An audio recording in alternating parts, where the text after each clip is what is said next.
அவனது சூழ்ச்சி.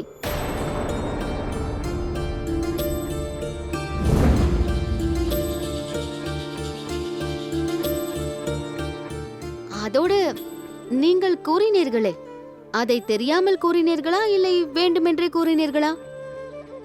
என்னுடைய அன்பின் மீது ஆணை, என்னுடைய இந்த உண்மையான அன்பு தங்களை இங்கு அழைத்து வரும் என்று நான் அறியவில்லை. என் உத்தேசத்தின் மீது ஆணையாக சொல்கிறேன், நான் இங்கே தங்களை சந்திக்க வரவில்லை. அப்படியா? இன்று தங்களுக்கு விவாகமாயிற்று.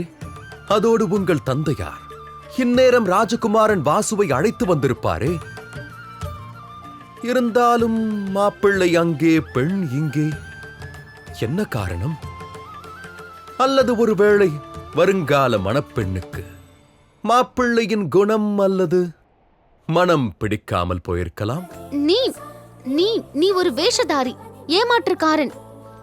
என்னுடைய மனதை நீ எவ்வாறு அறிந்து கொள்கிறாய்? யார் நாராயணனின் பக்தனோ அவனுக்கு மனதில் உள்ள அனைத்து விஷயங்களும் தானாக தெரிந்துவிடும். இதோ பார். ஆம், நான் நன்கு அறிவேன். நாராயணன் பெயர் தங்களுக்கு பிடிக்காது. ஆனால் இதையும் புரிந்து கொள்ளுங்கள், யாரை நாம் மனதார நேசிக்கின்றோமோ அவர்கள் மனதில் என்ன நினைத்தாலும் அது நம் மனதிற்கு தானாக தெரிந்துவிடும்.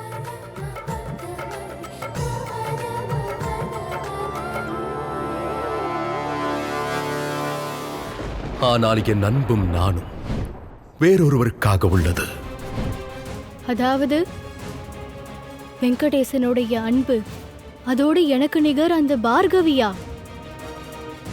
பார்கவிதான் எனக்கும் வெங்கடேசனுக்கும் இடையில் தடையாக இருக்கிறாள்.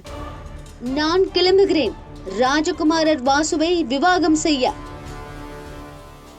இன்னும் என் கேள்விக்கு பதில் வரவில்லையே. போக வேண்டும் என்றால் என்னிடம் சொல்ல எதற்காக வந்தீர்கள்?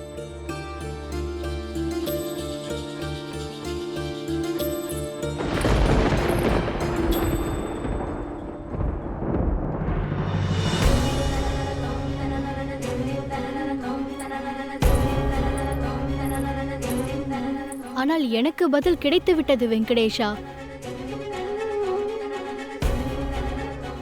இவர்களோ உங்கள் அன்பை உதாசீனப்படுத்திவிட்டு செல்கிறார். இவருக்காக நீங்கள் என் அன்பை நிராகரித்து விட்டீர்களே. உங்களுக்கு சொந்தமில்லை என்று தெரிந்த பிறகு அவர்களை நேசிப்பதால் என்ன கிடைக்கும்? கிடைப்பதற்காக நேசிப்பதில்லை. அன்பின் அர்த்தமே அந்த அன்பில் ஆழ்ந்து விடுவதாகும். அதோடு பார்கவி மறுப்பதினால் என் அன்பு இங்கு தோற்றுப் போவதும் இல்லை. இவள் சிறு வயதிலிருந்தே ஓர் விசித்திரமான பந்தத்தில் இணைக்கப்பட்டிருக்கிறாள். பார்கவி ஒரு அப்பாவி. யாரை நேசிப்பதென்று பாவம் இவளுக்கு தெரியாது. அதோடு யாரை விவாகம்? போதும், நிறுத்து. அதிகமாக பேசாதே. நான் அனைத்தையும் அறிவேன். யார் எனக்கு தகுதியானவர், யார் இல்லை என்று எனக்கு தெரியும். அப்படி என்றால் தங்களுக்கு இது தெரியுமா?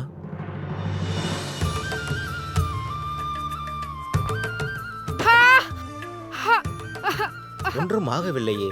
காயம் அதிகமாக பட்டுவிட்டதா? உனக்கு நடப்பதற்கு கஷ்டமாக இருக்கிறதா? மன்னியுங்கள் சுவாமி, என்னால் உங்களுக்கு தாமதமாகிவிட்டது. இதில் நீ என்ன தவறு செய்தாய்? தவறு செய்தது இதோ இந்த கல்தான். இதுதான் உன் வழியில் வந்து உன்னை காயப்படுத்தியது.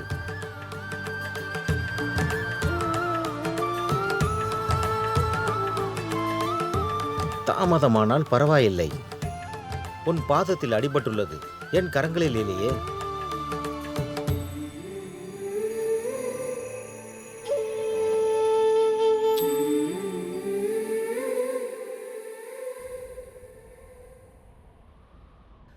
இது என்னவென்று தெரியுமா?